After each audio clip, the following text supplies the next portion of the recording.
I've been posting at least once a day for the past month and a half, and I wanted to share a couple of the things that I've learned over that time. The first is that this is a lot harder than I thought it would be. I kind of thought initially you just like set up the phone and hit record, and then you start talking. It's just as easy as it would be to have a conversation with someone. That is not true for a couple of reasons. One of which is that I tend to, in conversations, base a lot of what I'm saying on how it's being received by the other person. I didn't know that until I started doing this content creation thing. What I realized when I'm speaking to a phone is because I'm getting no feedback from my audience, no immediate feedback, it is so much harder for me to feel confident saying what I want to say. So that's one way I've really grown. The second way is that I tend to relate to other people a lot in the sense of asking them questions when I'm in conversation with them.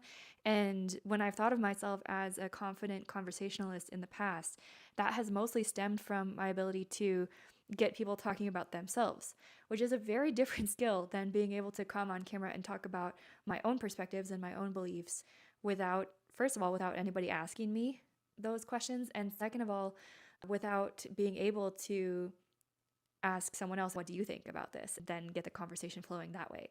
It's just speaking into not a void because I know you're all here, but it's speaking into the phone with no immediate response, which is a lot harder than I thought it would be.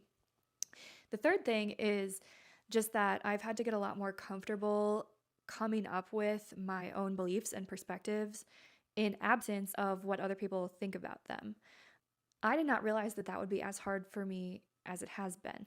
I thought that I have all of these beliefs and perspectives. I'm clear at explaining them.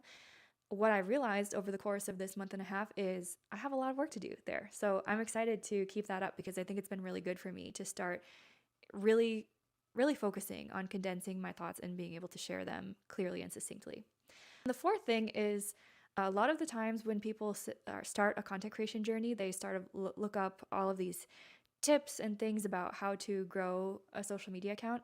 And a lot of times those tips have advice about find your niche. Find a niche and start creating content that's aligned with that niche. This is absolutely correct.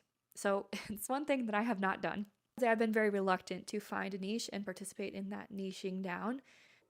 I have not done that, and it has hindered my growth. I have another account that I started when I was just trying out content creation for the first time. It was about jewelry because I'm really into jewelry. That account I found much easier to grow. First of all, because you have interesting, sparkly stuff to look at on a jewelry account, but then second of all, because there is a niche. I think it does help, especially if there's an existing niche, you kind of step into this existing community rather than trying to create a community from scratch or create a name for yourself from scratch. So I agree that that advice is 100% correct. That's what I've learned so far.